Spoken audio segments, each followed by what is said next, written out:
Salam warga Kepoin Desa, bedah tuntas urusan desa. Kali ini kita kehadiran tamu yang agung, tamu yang sangat bersahaja, dan tamu yang begitu banyak suri teladan yang warga Kepoin Desa wajib ini. Ini wajib bisa mendengarkan sampai tuntas. Ini bisa berapa sesi nanti ini kita kupas karena beliau itu sungguh luar biasa. Kali ini kita kehadiran tamu Bapak Saifuddin yang saya hormat, yang akan membagikan cerita tentang desa ramah inklusi. Untuk lebih mengenal tamu kita, Bapak Saifuddin, persilakan untuk memperkenalkan diri. Baik, terima kasih. Assalamualaikum warahmatullahi wabarakatuh. Waalaikumsalam. Selamat siang para pecinta dan penggemar TV Desa, khususnya di forum Tepoin Desa. Perkenalkan, saya Saifuddin. Kebetulan saya diberi amanat sebagai pesuruh rakyat desa di Desa Kasegran, Kecamatan Cilongok, Kabupaten Banyumas. Dan juga kami diberi amanat juga oleh rekan-rekan kepala desa di Banyumas ini sebagai ketua organisasi profesi kepala desa, yaitu yang tergabung di dalam Satria Praja Kabupaten Banyumas. Dan kami juga konsentrasi aktif di organisasi para penyandang disabilitas di Kabupaten Banyumas, khususnya sebagai pendamping penyandang cacat netra di Kabupaten Banyumas atau Pertuni, Persatuan Tunanetra DPC Kabupaten Banyumas. Saya kira itu perkenalan singkat kami dengan Tepoin Desa. Semoga silaturahmi kita akan mendapatkan manfaat dan barokah untuk kita sekalian dalam rangka bagaimana upaya kita untuk bersama-sama memikirkan desa, juga tidak lepas dari bersama-sama untuk memikirkan nasib para disabilitas di masing-masing desa di Indonesia. Begitu Kang Iman. Oke, terima kasih Pak Saifuddin. Ini menyenangkan sekali nih tamu kita. Gini Pak, kalau kita ketahui bahwa inklusi itu kan sebuah metode mungkin ya, metode pendekatan untuk membangun lingkungan yang terbuka untuk siapa saja dengan latar belakang yang berbeda-beda, tetapi bisa bisa berkumpul dan tidak ada sekat-sekat gitu. Nah, ini sangat menarik karena apa? Berdasarkan literasi yang saya punya, Bapak itu mungkin ada hal yang sangat spesifik gitu ya. Kok bisa konsentrasi di beberapa literasi menyukai gitu ya, menyukai tentang pendidikan gitu ya. Terus ada sebuah keinginan mungkin kan apalah bisa disampaikan oleh Pak Saifuddin di forum ini khususnya kepada warga Kepoin Desa. Silakan, Pak. Ya, terima kasih. Jadi begini, kami konsentrasi betul memang di penyandang disabilitas, khususnya di desa kami dan secara umum di Kabupaten Banyumas, bahwa bicara tentang disabilitas, bahwa populasi anak-anak berkebutuhan khusus, khususnya di desa kami, ini memang cukup potensial. Dan demikian pula di Kecamatan Cilongok, di mana kami tinggal, demikian juga di Kabupaten Banyumas. Karena apa? Di Banyumas ini hanya barangkali satu-satunya kabupaten di eks-Karsidenan Banyumas yang belum memiliki SLB negeri adalah Kabupaten Banyumas. Kemudian masih minimnya juga tingkat pemahaman para warga masyarakat terkait bagaimana upaya-upaya kita sebagai orang tua, sebagai pemerintah desa, kepala desa, dan para wakil rakyat, serta pimpinan daerah, itu untuk bersama-sama memikirkan kaum disabilitas. Karena kita ketahui bahwa di dalam Undang-Undang Pendidikan, bahwa hak dan kewajiban kita untuk memikirkan mereka adalah bersifat wajib. Dan mereka juga punya kewajiban untuk memperoleh pelayanan pendidikan yang sama seperti kita. Nah, tetapi menurut pantauan kami adalah masih banyak kaum disabilitas yang tidak mendapatkan atau yang belum mendapatkan pendidikan secara gratis, secara umum, haknya seperti kita. Nah, oleh karena itu kami, Kasegeran, desa kami, ini kami akan konsentrasi dengan desa ramah disabilitas, baik untuk anak tunanetra, tunarungu wicara, tunagrahita, tunadaksa maupun double handicap. Dan perlu diketahui pula oleh para pemirsa TV desa dalam forum Kopein Desa Kepoin Desa ini bahwa kriteria anak-anak berkebutuhan khusus ini ada yang mampu didik, ada yang mampu latih, dan ada yang mampu rawat. Nah, ini juga di dalam kriteria penggunaan dana desa, saya kira juga ini ada poin yang diharuskan kita untuk alokasi anggaran untuk memikirkan pendidikan. Nah, di dalamnya adalah pendidikan luar biasa, yaitu yang menangani masalah disabilitas. Bagaimana anak-anak disabilitas ini ketika ke lapangan, ketika ke balai desa, ketika ke kantor-kantor, ini harus ada konsentrasi, harus ada kepedulian dengan fasilitas khusus bagi para penyandang disabilitas. Apakah itu tunanetra, tunarungu wicara, tunagrahita, tunadaksa maupun double handicap, double kecacatan, ini saya kira perlu ada pemikiran ke arah sana. Sehingga ketika kita sudah ramah terhadap anak-anak berkebutuhan khusus, saya kira anak-anak berkebutuhan khusus di setiap desa, dimanapun mereka berada, ini sudah ada fasilitas khusus bagi para penyandang disabilitas. Saya kira begitu, Mas Iman. Oke, ini menarik ini Pak, karena saya sedikit belajar membedah kenapa ada dana desa lahir. Di antaranya itu yang terpenting itu untuk memfasilitasi, untuk menjadikan saudara kita yang marginal dan orang miskin ini gitu oleh negara, dan negara itu menitipkan uangnya kepada ke desa-desa. Yeah. Di sini jelas dari uraian tadi cuma seberapa besar dana desa yang dialokasikan oleh Bapak gitu sebagai kepala desa, juga apa sudah pernah atau sudah terwujud dibelanjakan, karena tadi ada sebuah fasilitas khusus untuk para saudara kita yang kategori inklusi khususnya di desa Kasegeran. Ya, baik. Secara khusus memang kami dilantik di periode ketiga ini memang di 2019. Begitu kami akan menganggarkan anggaran untuk kepentingan disabilitas, ini terganjal dengan adanya COVID-19.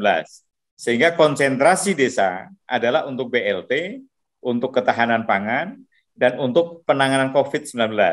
Sehingga otomatis semua gagasan, semua rencana yang telah dilaksanakan melalui musyawarah dusun, musyawarah desa, ini sementara waktu harus ditunda. Karena dengan adanya instruksi Presiden nomor 104, ini mengharuskan bahwa dana desa untuk konsentrasi ke BLT yang 40%, ketahanan pangan 20%, dan penanganan COVID 8%. Nah, untuk pemberdayaan, termasuk di dalamnya adalah untuk menangani disabilitas, ini memang desa kami belum konsentrasi ke arah sana. Tetapi kami selaku pesuruhnya rakyat desa, dan di dalamnya adalah ada hak-hak anak berkebutuhan khusus, kami selaku orang yang dituakan di desa, kami menjalin komunikasi kerjasama dengan beberapa instansi pemerintah dan lembaga swasta untuk sharing dalam rangka penanganan anak-anak berkebutuhan khusus. Nah, salah satunya adalah milik pemerintah, yaitu Kemensos. Kami menjalin komunikasi kerjasama dengan Kementerian Sosial di Jawa Tengah maupun di Jawa Barat, yaitu untuk bagaimana anak-anak kami di Desa Kasegeran ini mengenyam pendidikan dan mempunyai keterampilan. Salah satu contoh adalah anak-anak yang menyandang disabilitas netra, untuk tunanetra. Untuk anak-anak tunanetra kami sudah menjalin kerjasama dengan dari tahun 99 sampai dengan sekarang adalah dengan Wiataguna Bandung, kemudian Yayasan Wiataguna di Bandung, kemudian dengan Temanggung, panti milik Kemensos, kemudian dengan Purworejo, dan dengan Kabupaten Sukoharjo yang Magelang. Ini semuanya adalah milik Kementerian Sosial. Nah, di sana anak-anak kami titipkan, kemudian anak-anak kami yang menyandang disabilitas, baik netra maupun tunagrahita dan tuna rungu wicara, kami sekolahkan, kami kursuskan di sana, dan alhamdulillah setelah selesai di panti, mereka pulang dengan berbagai memperoleh keterampilan, baik yang tunanetra di masase, kemudian membuat sapu, lantai, dan lain-lain. Kemudian demikian juga yang tunarungu bicara, mereka sudah bisa menjahit, kemudian juga di perbengkelan. Dan untuk tunagrahita, baru kami kirimkan kemarin ke Sukoharjo, karena ini keterampilannya adalah di IT, sehingga kami akan dorong ke arah sana, dan demikian juga ada anak tunagrahita yang mensukai terhadap seni dan budaya. Akan kami dorong nantinya agar anak-anak ini bisa kami salurkan hobinya menjadi dalang misalnya, atau penayagan di seni gamelan. Nanti kami dorong ke arah sana. Inilah dan ke depan kami setelah nanti COVID selesai ini, memang, dan kami sudah juga memfasilitasi olahraga bagi anak-anak berkebutuhan khusus. Kami sudah membangun yaitu sebuah ruang terbuka hijau bagi anak-anak berkebutuhan khusus untuk bisa melakukan jogging track di sana. Kami sudah sediakan, dan juga untuk tempat refreshing bagi mereka, dan ke depan kami sediakan pula nantinya bagi anak-anak tunanetra yang nanti pulang kampung atau yang sudah pernah kursus, kami akan kami berikan nanti yaitu sebuah kios yang nantinya akan kami jadikan sebagai pusat refleksi bagi warga masyarakat yang ingin membutuhkan jasa bagi para penyandang cacat tunanetra. Monggo nanti teman-teman di Kepoin Desa ini apabila ingin memanfaatkan skill para tenaga kami tunanetra yang sudah kursus di Temanggung, di Bandung maupun di Purworejo, silahkan kami nanti hadir di rumah disabilitas Desa Kasegeran. Begitu, Mas Iman. Terima kasih.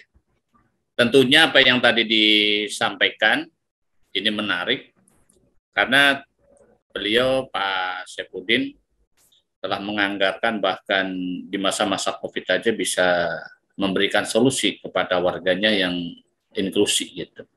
Dan sekembalinya pun tetap tidak begitu dibiarkan, bahkan disediakan tempat-tempat yang sesuai dengan potensi dan kompetensinya saudara kita yang kategori inklusi gitu. Bahkan fasilitas umum seperti ruang terbuka hijau itu pun sudah disediakan. Nah, tetapi saya menarik ada pada sebuah capaian SDGs nomor 4 itu di Kasegeran untuk perpustakaan desa itu kecil sekali itu Pak, hanya baru mencapai 20%. Nah ini sampai saya menginginkan ada sebuah intervensi dari kegiatan di SDGs itu diwujudkan, setidaknya ada sebuah perpustakaan desa yang nanti pun akan bisa menyediakan untuk saudara kita yang inklusi. Mungkin ada hal yang pernah Bapak lakukan kaitannya dengan ini kan kalau dikirim gitu ya ke luar daerah gitu. Untuk di area Kasegeran ataupun Kecamatan Cilongok mungkin Bapak pernah menyalurkan ataupun memediasi atau memfasilitasi saudara kita, udah deh jangan usah jauh-jauh lah, di sini aja. Pernahkah sampai ke situ Bapak dalam hal saudara kita itu untuk tanda kutip lebih bermartabat dan memiliki kompetensi yang lebih baik dari kondisi yang sekarang itu Pak? Ya, baik. Tadi kami sampaikan bahwa populasi anak-anak berkebutuhan khusus di Kecamatan Cilongok, khususnya di mana kami tinggal, di lingkungan kami, ini cukup potensial. Dan karena keterbatasan pemahaman dari para orang tua, kemudian tenaga pendidik, dan minimnya sosialisasi terkait dengan pentingnya pendidikan bagi anak berkebutuhan khusus. Karena di dalam dunia pendidikan, ini kita mengenal biaya yang dikeluarkan oleh keluarga ketika anak itu dibiarkan, ini justru akan lebih besar dibandingkan ketika orang tua, lingkungan, desa ini peduli terhadap anak-anak berkebutuhan khusus untuk mengenyam pendidikan. Setidak-tidaknya ketika contoh anak tunagrahita yang mampu latih, kita sekolahkan di SLB. Ini akan jauh lebih meringankan beban keluarga, meringankan beban pemerintah desa. Nah, sehingga ketika anak-anak ini kita biarkan, maka beban keluarga biayanya akan cukup besar. Karena anak-anak ini tidak mengenyam pendidikan. Nah, belajar dari situ, ketika kami ke lapangan di Kecamatan Cilongok, cukup besar penyandang disabilitas. Baik itu untuk anak tunanetra, tunarungu wicara, tunagrahita, maupun tunadaksa. Nah, sehingga pada tahun 92, kami sudah melangkah untuk menjaring anak-anak berkebutuhan khusus di Kecamatan Cilongok. Dan endingnya di tahun 2010, kami mendirikan sebuah lembaga pendidikan luar biasa, yaitu SLB nasional di Kecamatan Cilongok. Itu pun kami berpindah-pindah tempat. Dan akhirnya, karena keterbatasan kami, sehingga SLB nasional kami pisah menjadi dua bagian, yaitu sekarang menjadi SLB Aisyah dan SLB Ma'arif. Nah, sekarang ada dua SLB yang ada di Kecamatan Cilongok, yaitu SLB Ma'arif, dan satunya lagi adalah SLB Aisyah.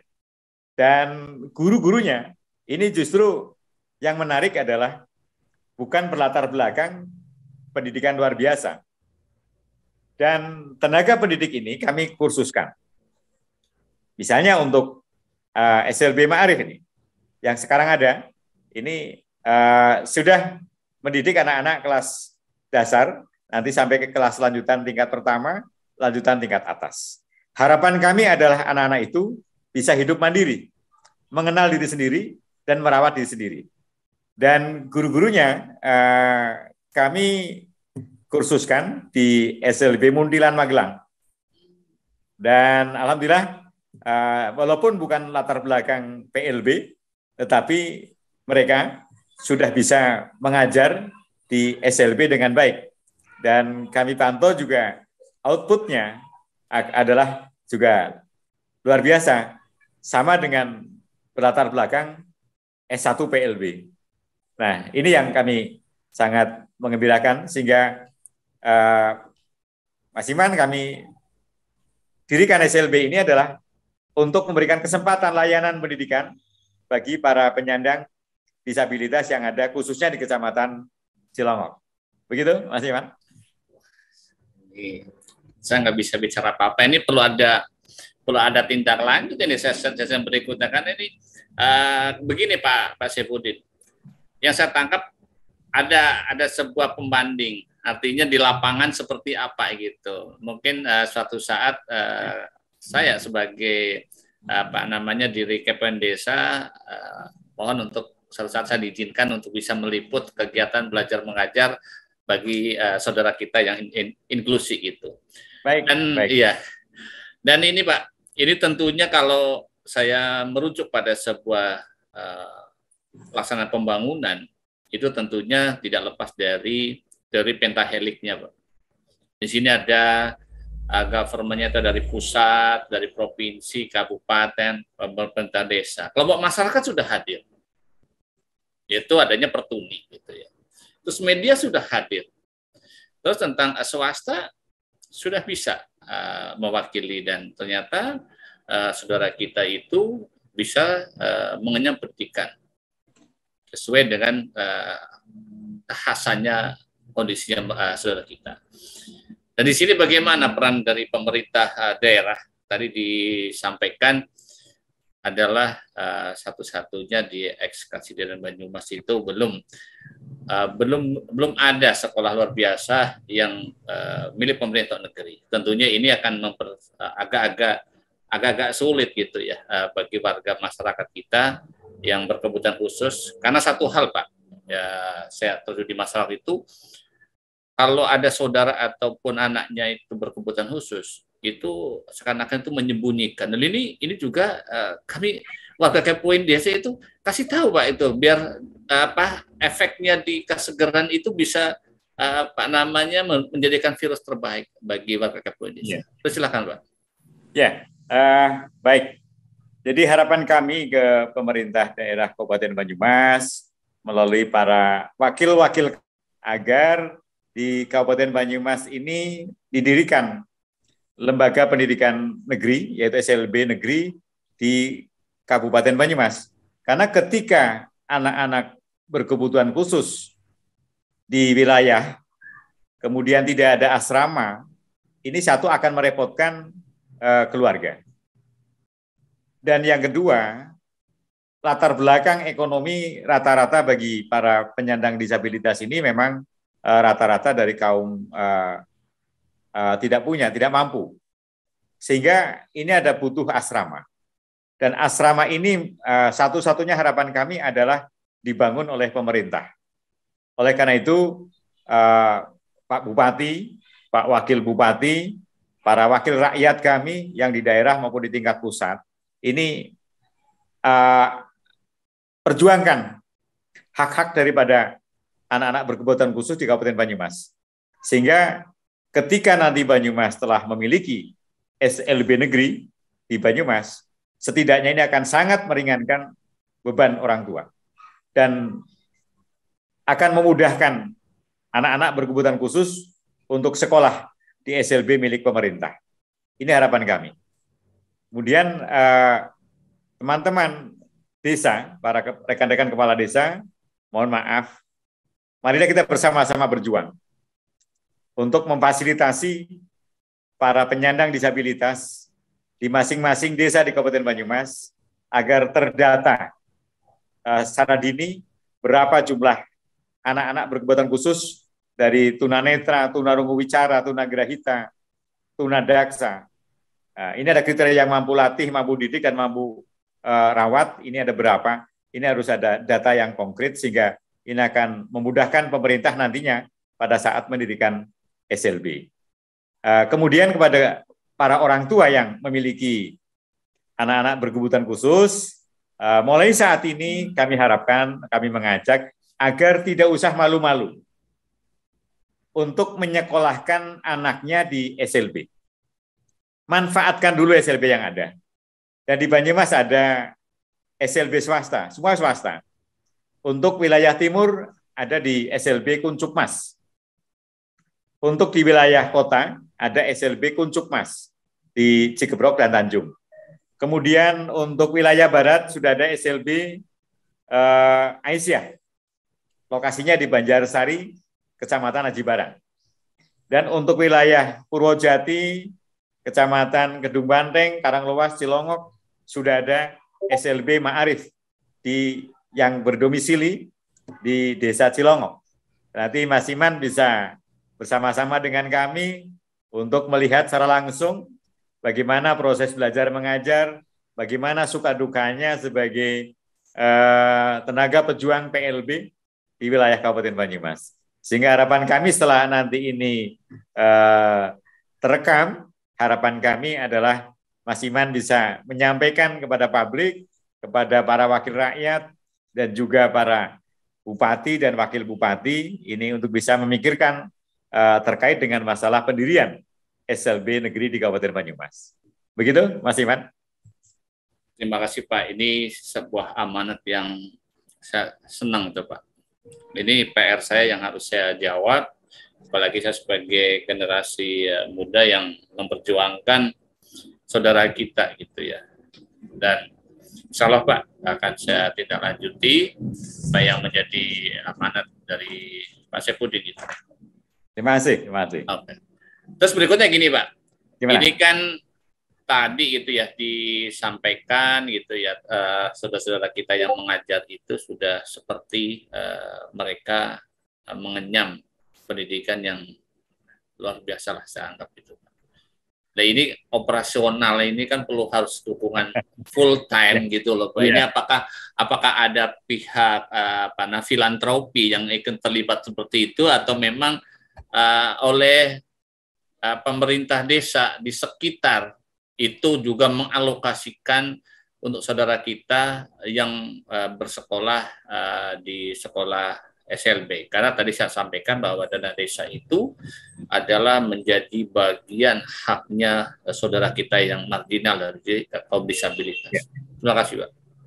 Ya, terima kasih. Selama ini memang untuk yang menopang operasional para guru, demikian juga untuk alat penunjang dalam hal ini adalah pertama, kalau di Aisyah ini ada Muhammadiyah, kalau di SLB Ma'arif ada NU.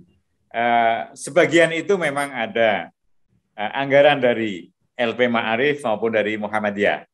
Nah, untuk saat kami sebelum di Ma'arif dan Aisyah, karena kami memang kewalahan karena kami bersifat bernama SLB nasional, sehingga waktu itu adalah kami mengandalkan donasi dan juga donasi para orang tua yang mampu.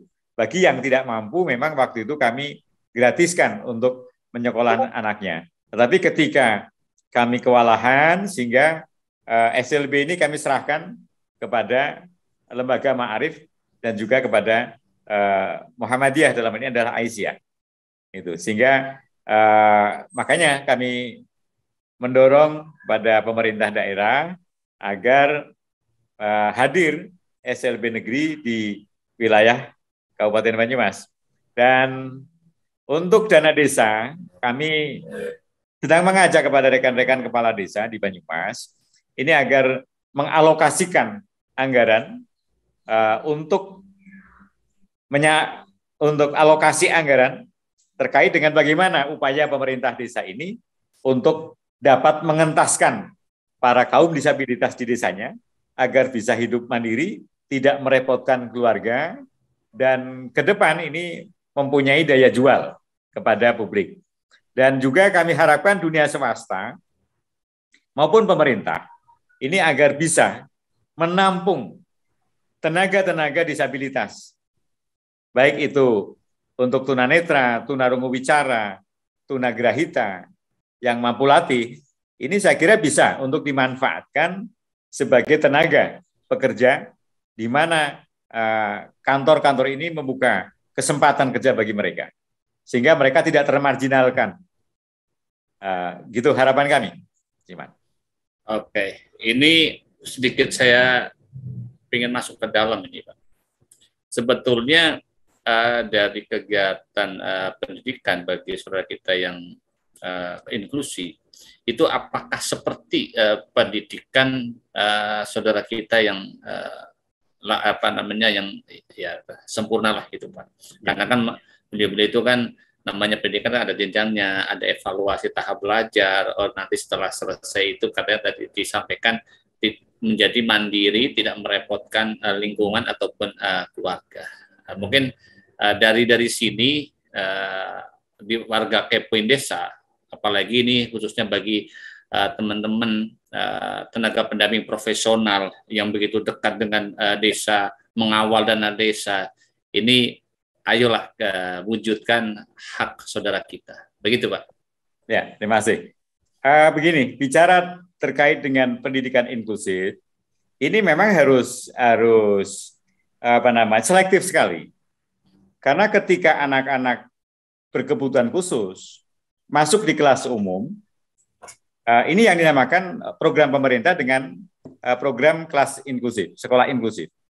Dan belum semua sekolah, baik SD, SMP maupun SLTA, ini membuka kelas inklusif. Nah, ini guru harus jeli betul. Kenapa? Misalnya anak-anak tunanetra. Kalau anak-anak tunanetra, ini hampir semuanya adalah mampu berpikir, mampu bersekolah seperti anak-anak umum. Tetapi punya keterbatasan yaitu di penglihatan. Sehingga di sana harus ada guru pendamping. Karena medianya adalah menggunakan tulisan Braille. Nah, maka harus ada guru pendamping khusus yaitu terkait dengan baca tulis Braille. Kemudian untuk anak-anak tunarungu wicara, nah ini juga anak-anak ini memang secara fisik normal, secara penglihatan normal. Tetapi di pendengaran, anak-anak ini mengalami keterbelakangan. Sehingga dalam masuk di kelas inklusif, ini guru juga sama, harus menghadirkan guru-guru pembimbing khusus yang mampu mengajar kepada anak-anak tunarungu wicara. Dan untuk anak-anak tunagrahita, ini juga ada yang mampu latih, ada yang mampu didik, dan ada yang mampu rawat. Nah, untuk anak-anak tunagrahita ini tidak bisa serta-merta masuk kepada kelas inklusif. Nah, ketika anak ini memang hanya mampu latih, tidak mampu didik, kemudian anak ini dimasukkan, digabungkan dengan kelas umum, selamanya ini akan tertinggal. Nah, oleh karena itu pemerintah harus menyiapkan sedini mungkin. Kalau mau membuka kelas inklusif, maka harus dihadirkan, yaitu guru pembimbing khusus untuk anak-anak spesial tersebut. Baik anak tunanetra, kemudian anak tunarungu wicara, tunagrahita, tunadaksa. Nah, lain halnya dengan anak tunadaksa. Tunadaksa ini adalah anak yang mengalami kelainan secara fisik. Tetapi pembicaraan, penglihatan, pendengaran, pemikiran, anak-anak tunadaksa ini mampu. Hanya mereka berkelainan, kekurangannya adalah secara fisik. Polio, atau mungkin tidak bisa berjalan sehingga memakai kursi roda. Inilah yang harus kita pahami oleh lembaga-lembaga pendidikan, oleh kantor-kantor desa, kantor-kantor perbankan.